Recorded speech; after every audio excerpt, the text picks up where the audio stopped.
YouTube, what's poppin'?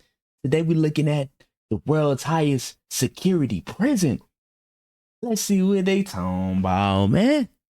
What you see behind me is the world's strictest and largest prison. This mega prison has a capacity of 40,000. Prisoners here are the most unsafe people you can even imagine. How many people's lives have you ended? Oh, hold on. Now, what do buddy got going on right here? He throwing me. Got numbers too, the evil numbers. Not rocking with that. 777 only, man. We not doing the, I'm not even gonna say it. Like, it's crazy right here. You know, most people, they have makeup on when they try to be a clown. But dude buddy right here, he tatted this on his face. Couldn't be me. I'm just being real. Couldn't be me. Hey, but look though, if you ever see this dude buddy, it's just jokes. I do not want smoke with you. You probably know some witchcraft. I'm cool on that now. I'm cool on that. Hey, I'm joking, all right? 5 or 10. How many? More than 50. MS-13 and many other gangs. These are animals. These aren't people. They're psychopaths, sociopaths, the kind of people we have here. We are about to see the worst of the worst. Welcome to cecot, the world's largest prison by capacity in El Salvador, which was constructed to imprison the highest profile criminals. Those who enter this prison are destined never to leave alive. There's no way out. How are you gonna come out of this? The reason why this small country of 6 million needs the largest prison is the gangs. Once dominating the country, these gangs faced a dramatic crackdown. All the criminals got tattoos on them, man. Under President Nayib Bukele's administration, over 70,000 individuals, about 2% of the country's adult population, were arrested within just 16 months. Buses transported thousands of chain gang members to cecot in a tightly coordinated nighttime operation. Sitting one behind the other, heads lowered, they looked like a single mass. Surrounded by armed guards, none of them dared to resist commands. That's a lot of people. Their life has changed in a day. In this documentary, we will interview one of them, one of the most ruthless gang leaders. This how you know this security prison right here is the real deal. Because the guards are masked up. They don't even want to show their face. Yeah. So you already know this in the slums. This might be in one of the most dangerous parts of the world. I'm telling you, man. These criminals, they got real influence. You can tell. These guards wouldn't be masked up. It's not like this. Where I'm at, for the most part. Yeah. But I can't speak for everyone. But for me, it's not like that, man. The nickname Psycho. 10 minutes. You only have 10 minutes. Built in 2022, this massive prison is made up of 8 separate modules spread over 410 acres of land. Each pair of modules is enclosed by 2 separate 3-meter-high walls with razor wire. The entire facility is surrounded by a towering 9-meter-high wall with a 3-meter-high electric fence carrying 15,000 volts. Yeah, they're not getting away. Watchtowers are ensuring nothing escapes notice. The entire design doesn't just prevent escape, it erases the very idea of it. Hello, we have permission from the presidency. Yeah, all the guards masked up though. The soldiers stopped us. We're hoping this will be the last checkpoint. Even the guards outside of the prison. The jammers blocked all signals within a 2-kilometer radius of cecot, completely cutting off all communication. Not the troops though. Over 600 soldiers work only to secure the perimeter. We are going to leave all of our belongings here before entering the prison. We will only carry our cameras and microphones, that's it. Pass slowly. Look at the camera. Oh, man. The body scan. I forgot my wedding ring on. Well, that needs to be put away over there. This high-capacity X-ray scanner even shows bones and internal organs. It's mainly used to scan newcomers, ensuring no one tries to sneak in anything forbidden on their body before entering. The inmates used to swallow some objects, or they would try to bring them in vaginally or anally. Micro SD memory cards, microchips, and not only that, even phone charges. Another thorough body search has been conducted. Hey, pause on this. But I heard that like people that go to prison, right? They be sneaking stuff, up their private areas. I'm gonna just leave it at that. Yeah. Then they take it out of their private areas and use it. You know what I'm saying? Let's say it could be some weed. They put the weed up their butts. And then once they get inside of the prison system and, get familiar with it, get in their cell, that's when they take the weed out of their butt. Pause on this, man. I know this kind of nasty to even picture. I don't even know why I'm saying it, but hey, it came to mind. I might as well just finish the thought out. You feel me? Yeah, they take the stuff out of the butt, which is the weed, and they smoke it. That's how they sneak things inside of the prison, man. That's why they got that scanner. That scanner right there. You see them talking about it? Hold on. One more time. Boom, right here, the scanner. Yeah. They already know what time it is with the prisoners, man. Okay. I see what they on, man. Yeah. Used to High swallow level technology some right here, man. objects, or they would try to bring them in vaginally or anally. Micro SD memory cards, microchips, and not only that, even phone chargers. Another thorough body search has been conducted. Take off your shoes. They even inspected inside our socks. It took us around 1 hour just to pass through security, even though we were invited as media after months of applying. Guards are wearing he had to masks pop a munch. because they're doing a risky job here. So if they get identified, it might be riskier for them to go to town centers because these gangs have a lot of connections. So they have to keep their identity secret. Why don't you wear a mask? I have to talk to them face to face, looking them in the eye. They already know who I am. We're in the registration room. Okay, he this got area balls. is for inmates He got only. balls to When a steal. criminal is captured on the street, they don't carry ID or give their real name. That's why their fingerprints and photographs are taken here to enroll in the system. Once they become a permanent part of cecot, the inmates lose all contact with loved ones for the rest of their lives, as family visits are strictly forbidden. It's also important to note that a small number of innocent people were mistakenly imprisoned during the big crackdown because of the no Come on, contact. that's a little bit too technical right there. That's overboard. We pushing the lines now. No family visits. Family is cut off for the rest of our lives. What? Come on, man. I know they prisoners, but like, come on, nah. Come on, now that's OD. Yeah, that's OD to the max. OD mean overdose. Like, doing too much, you know what I mean? Policy, their families have no idea where they are or if they are still alive. For some, this documentary could be their first chance to see a missing loved one. Before entering the modules where the inmates are, we visit the armory of the prison. This section is a must in case of possible riots, and these convicts are the most unsafe people on Earth. The type of firearm we use is a T65 rifle, similar to the M16 rifle. Rifles? We also have this other firearm, which is a 12-gauge shotgun.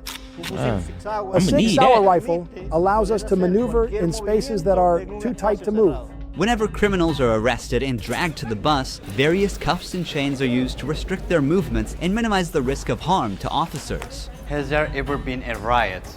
So far, there have been no escape attempts. We have the worst of the worst within criminal organizations here. The riot gear consists of a head protection, a face shield, neck protection, an anti-trauma vest, leg protectors, shin guards, and of course, a shield. Shin guards? Generally, in the prisons, we see inmates invent any kind of handmade weapon, like awls or knives. They are fully protected. You can see how he protects his feet.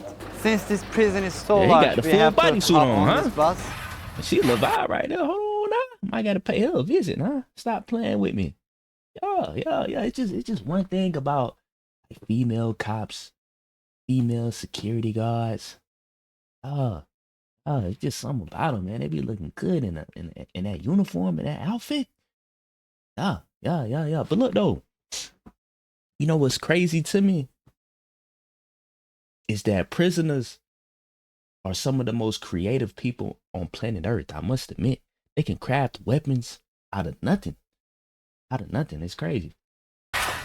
We are entering the module area. To keep the country safe, 1,000 staff members work inside cecot. It is impossible, but let's just imagine that an inmate get out of the fortress. These pebbles that you see are put here intentionally because when they walk on these pebbles, it works like an alarm system. It makes a noise, they cannot slip away. Smart. Have they tried to That's escape? smart. That's No. smart. Could they try? Difficult, because they would have to go through a series of security rings.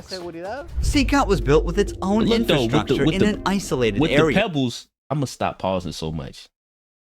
Maybe. Well, who knows? Who knows? But look though, with the pebbles, all you gotta do is just like kind of walk slow. You know what I'm saying? Like you walking on eggshells. Like just slowly to not alarm the guards and make so much noise. That's how you can get away with that one now. I'm telling you, Detective Scotty, I got you now. I got you. Including an electrical and sewage system to prevent external interference. In case of an electricity cut or water supply issue, the cisterns and power plants will maintain operations for up to a week. I'm so excited. We're gonna be face to face with the most dangerous criminals in the world. It is pretty tense. We are entering one of the modules now. Hey, look like he's scared. You're seeing the third and fourth modules next to each other. An offender who enters one of these buildings never exits through these doors. In a few steps, we'll be surrounded by more than 2,500 inmates. It's like stepping in the middle of controlled chaos.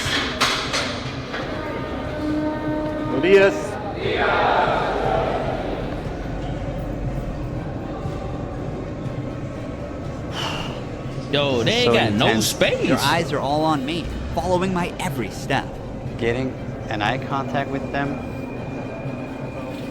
There are so many of them. Yeah, like I'm speechless. they I animals or can't something help but caged feel up. unease. All of them wear white shirts, shorts, and slippers. They don't have any other belongings. Most are barely out of their early 20s and convicted of serious offenses. Even the most infamous criminals in history have an average of 20 to 30 proven victims. But here, some of the inmates are responsible for hundreds of innocent people's lives. Can I ask the inmates something? No. If you have any questions, I can answer them for you. If they try to communicate with me now, what are you gonna do? I'm not going to allow them. They know from them that subsequently there may be a penalty for not abiding by an instruction. I'm curious to know which of these group leaders I'll be interviewing. It is forbidden for us to pass this yellow line because these are one of the most dangerous human beings on Earth. Without the bars between us, everyone knows exactly what could happen. There are 32 cells in every one of the 8 modules making up the mega prison. Each cell holds around 80 inmates, but the number can go as high as 150. Despite not being at full capacity, the inmates only have 0.5 square meters of personal space each. Prisoners do not have any ventilation rights or courtyards to walk outside their cell. Each inmate here have been given one of the longest sentences you can even imagine in your life. The only thing that doesn't change that all these inmates will never get outside. They will never see sunlight. The only people are authorized to get inside and outside are the personnel and sometimes media like us. They will never ever leave this building. If you see their look, you can see the emptiness in their soul. They don't have any hope towards future. They look very robotic. Their life is so monotone. This open corner is their toilet area. They have like 2 toilets gotta for pee in 80 front of inmates. everybody? It's literally humiliating these What? inmates. Like their whole confidence is disciplined here. The same place where they use the toilet is also where they take showers. To clean themselves, they use plastic dippers in a single shared basin. There's no running water in the cells, so the prisoners have to rely on one blue barrel for drinking water. Where they sleep is these metal bunks. No pillow, no mattress. Each prisoner receives just the bare essentials: a white sheet, a uniform, socks, slippers, and a towel. That's it. The prisoners spend their entire days on their 4-level bunk beds. They have stacked tightly, like items stored in a warehouse. As part of hygiene and order, inmates are shaved every 2 weeks by personnel. Long hair or beards aren't just unhygienic, they can also hide sharp objects. Let's take a look. Take off your shirt and line up here. Now they are taking their shirts off. That's why all of them These clean inmates were shaved. once part of the MS-13 and Barrio 18 gangs, which controlled the neighborhoods of El Salvador. These 2 rival gangs spent years extorting money from locals and causing great suffering to Salvadorans. There is Barrio 18, MS-13 gangs all together in one cell. That's right, just like that. The entire module is the same. They all live like this. Outside, entering each other's neighborhood could mean being torn apart. Yet here, they are side by side until their last breath. How do they live without attacking one another? They have to learn how to live together. Here, they are in a prison. They are not on the street. Most of the inmates have tattoos covering their entire bodies, even including their faces, showing their loyalty structure. For MS-13, tattoos often include initial letters or the number 13. Members of the other gang use symbols like 18 or 666, which add up to 18 and symbolize the devil, or they use Roman numerals. Having gang tattoos on one's face is a clear sign that they are one of the most ruthless and high-ranking members of the organization. Crossing paths with such a person on the street is the same as staring death in the face. A spiderweb tattoo represents being caught in the web of justice and serving a long prison sentence. The devil horns tattoo is a dark symbol that represents these individuals' worship of the devil. Some even claim that they carried out their actions under the devil's command. A teardrop tattoo signifies that the person has ended someone's life. The number of teardrops indicates how many lives they've taken. If there are 3 teardrops, it suggests that the tattoo's owner has taken so many lives that they've lost count. With the phrase "laugh now, cry later," these masks or clown tattoos send a clear message. Stay strong in the face of hardship now and deal with the consequences later. Are all these people truly bad? They're on another level, high-profile criminals who will never change their mentality. If you look at the upside, there's a catwalk area. Guards consistently watch over the inmates from this elevated spot above the cells. If anything suspicious occurs, they will intervene while an extensive network of cameras. So much to be thankful for in life. So much to be thankful for in life. If you out in the free world, man, appreciate that jump, bro. For real. It's people that's caged up, man. 80 people in a cell, 2 toilets. You know what I'm saying? 2 toilets for 80 people in a cell. Come on, man. Come on, man. Crazy. That's crazy. Gotta be thankful for life. Hey, it could always be worse. God in the free world, man. Real. Most people. Not all people, you know what I'm saying? But most people though. Observes every corner 24/7, ensuring nothing goes unnoticed. The modules are kept lit all day and night for monitoring. When the sun goes down, the lights stay on all the time. They are constantly being observed. I think this is one of the hardest things. When they try to sleep, they use their towels and cover their eyes to block the light. Preacher here is teaching some of the important lessons from the Bible to the inmates. They're doing physical exercise. They ain't even got no blankets, no covers. This is the only time these inmates get out of their cells. These activities take place for a total of 1 hour per week, under the watch of armed guards. For the rest of the time, they are locked inside. They used to control the streets. Now, they can't even take a step with their free will. It's a rotating schedule. There's not enough space, so they can't all go out on the same day. Has there ever been a chaotic incident when these inmates were outside of their cells? So far, nothing. Whenever we focus the camera on a cell, we often catch a prisoner silently mouthing words. Even behind bars, gang members attempt to send orders to the outside. This prisoner was doing just that, but we censored him to block the message. Despite the crackdown, these groups still hold significant power outside. Rumors suggest they have plans for taking revenge by targeting innocent people. But in response, the authorities threaten to impose even harsher measures on imprisoned members. If they do that, there won't even be one meal in prison. Uno. I swear to God they won't eat a grain of rice. Let's see how long their homeboys last inside. Here they get 3 meal times: breakfast, lunch, and dinner. Breakfast is usually beans and rice. For lunch, they get white rice and pasta. And dinner's pretty much the same. The only thing that changes is the drink. There's no nutritious food like chicken or meat. This is the lunch. It's rice, pasta, and 2 tortillas. Does the menu vary from day to day? No. Is it the same every day? It's always the same. It's for freshmen. Okay.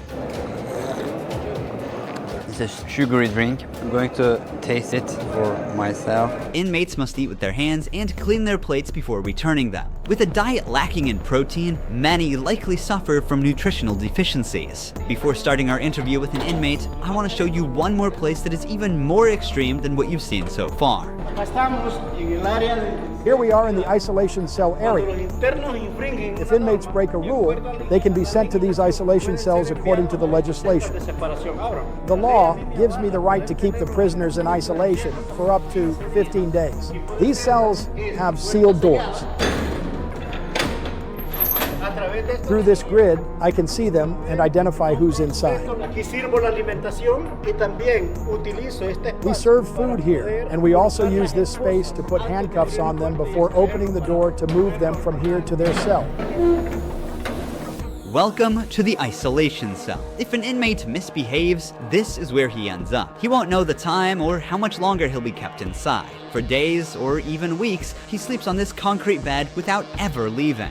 They are cut off from the outside world, left alone with nothing but their thoughts. This is where they supply their water. There's a water basin here. They take their water here, and this is where they pee. The basin for drinking water and the toilets are located side by side. The toilet looks recently used and dirty, suggesting that this cell has recently been used. The only light they have is this little hole that barely lets the sunshine in. This openness is also the sole source of fresh air.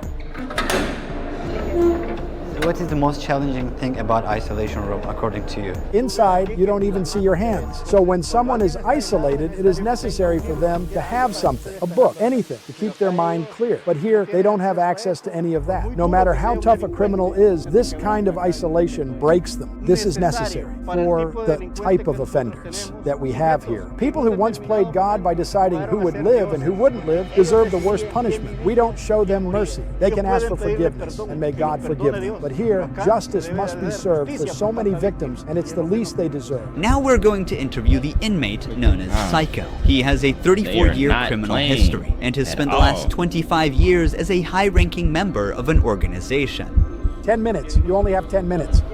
12 guards are barely enough to ensure the safety around this inmate. Remove the mask. What is your name? My name is Marvin Ernesto Medrano Vasquez. How old are you? I'm 41 years old. Oh, You don't look 41. You look younger, like 35. That's a good thing that you told me, because I feel old. Can I see your tattoos? I'm at 13. When did you join this crime organization? In 2004, but I started my criminal record since I was 11 years old. How did you first become 11 years involved? old? When somebody is born with just a mom and the mom is working, you look for the streets. You look for somebody to help you out. I said, oh, my mom's poor, I need some shoes, I need some clothes, and I started robbing. Then I need a father figure because I didn't grow up with my father. And then I looked the group of gangs. Then I did a side, and I came right here to El Salvador, trying to change my life, but I seen that there were more gangs right here, and I started doing the same thing I did upstate, and I got locked up. I've always been one of them persons that wanted to accomplish the things that they put in their mind, and I accomplished everything I had to do right here. But I'm right here. This is how the devil pays the people.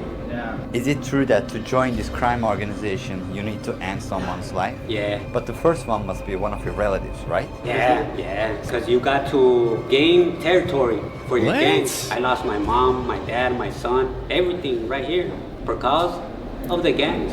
When I could be with my family, upstate, the United States, a better life, but you know, we took wrong decisions, and this is the cause of this. That's why I tell the youth, go to school, listen to your mom, listen to your dad. Don't live this life that we live right here. There's no way out. How many people's lives have you ended? Is it 5 or 10? How many? No, if you talk about what you used to do in the jails after, it probably get a few more than 50. You gotta do it sometimes. How did you become cold-blooded and merciless in time? What? Did he say more than 50?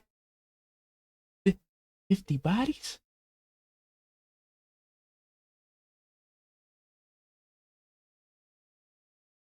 I can't really respond you with that question. How do you feel about not seeing your family forever since you're in cecot? I feel bad because I seen my son the last time when he was 5 years old, and he's 21 years old. Right now, I want to see him. I want to tell him, don't do the same things that your dad did. Look for a good life. People who have fallen victim because of you will never see their loved ones again. You will also never see your family. How do you cope with emotions like missing someone? I feel bad. Sometimes, like I tell you, I lay down on my bed and I think a lot of things, and sometimes I cry. What is your motivation to stay alive here? To one day change my life and look for God in my life, and I tell God, forgive me because I did some things. Okay. Finally, we see the sunlight. Honestly, Cecot is a place you will never wish to end up in, even as a visitor. But for the people who victimized Salvadorans, it is now their forever home. These criminals took the innocent people's right to live, and now they're paying for it. The Salvadoran government's message is clear. Crime is no longer tolerated and the punishment is severe. El Salvador once had the highest rate of lives lost due to widespread chaos. During its peak, 104 out of every 100,000 people lost their lives in a single year. Previous administrations agreed to a truce with these groups, but this couldn't bring lasting order. Although the current government's methods are controversial, by 2023, the number dramatically dropped to 2.4 per 100,000 people, placing El Salvador among the safest countries in the world for the first time. So far, the results are undeniable. Peace has returned to the neighborhoods. But what about those who were wrongfully imprisoned? Is it true justice or way to control chaos? Are we seeing a lasting solution or just a temporary fix? For now, the answer remains unclear, and the world continues to watch. Thank you for watching this documentary. See you in the next one. Don't forget to subscribe. Hey man, shout out to you too, buddy, with a great documentary of cecot. Wow, it's crazy how some people live, you know, for their crimes. Man, it's tough. Tough. I can't even imagine, bro. Can't even imagine. Looked up, man. It's your boy Scotty Love. Just want to appreciate everybody for tuning in. Last but not least, I'm gone.